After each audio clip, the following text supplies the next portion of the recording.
هنرجویان آموزشگاه نیما فریدونی.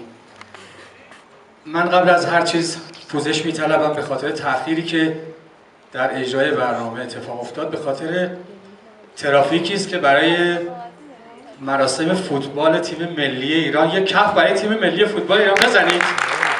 متشکرم. متاسفانه 2 تا از هنرجویان نرسیدند به برنامه. خدا رو شکر میکنم که در مملکتی زندگی میکنیم که همه هنردوست، هنرمند هستند. خدایی که ما مدیر فنی جناب آقای آشوری، کارشناس هنری جناب آقای سامخانیان هستند، مدیر حراست آقای نوبندگانی هستند، مسئول تشریفات جناب آقای زمانی و نورپرداز عزیز و صدابردار عزیزمون جناب آقای جعفری. صدابردار رو زحمت صدابرداری می‌دارم و نورپردازی با جناب آقای ادریس هست. یکی از عزیزانی که به من گفتن اسمشون رو نیارم، ولی من خیلی دلم میخواد که قدردانی بشود از این خواهر محترمم سرکار خانم سرلک، مدیر صحنه هستن. تشریف بفرمایید.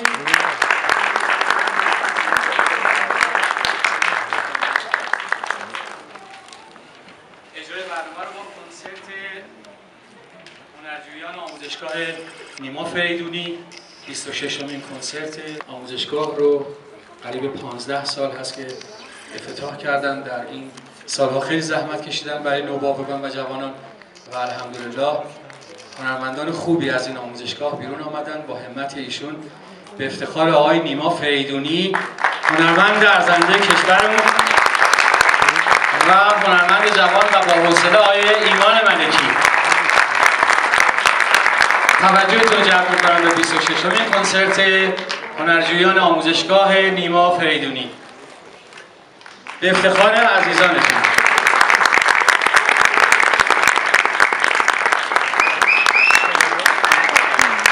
گروه نوجوانان آوای همنواز، سرپرستان گروه آقای عماد بهمنی، آقای پدرام منتظری، هنرمندان جوان و خوش‌ذوق ما سروش سارمی، احسان داودی، کیانا میرسانه، کیانا علی اکبرزاده، نگین سعدی،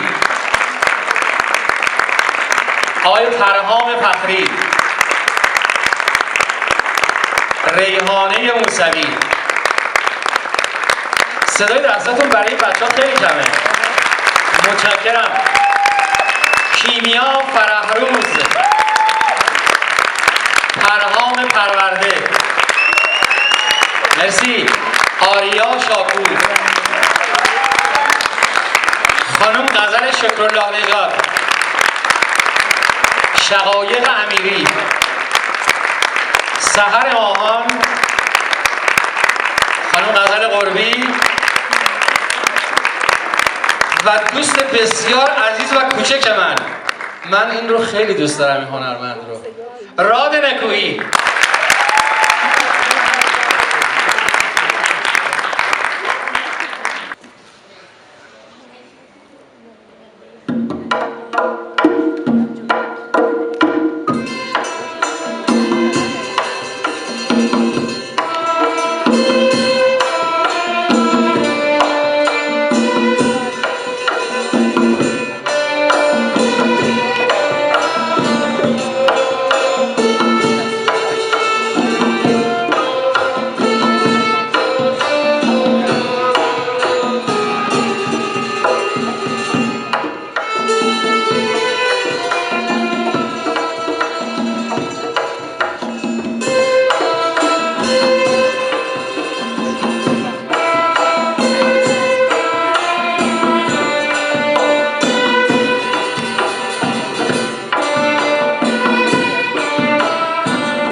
یکی از مفاخر ماست.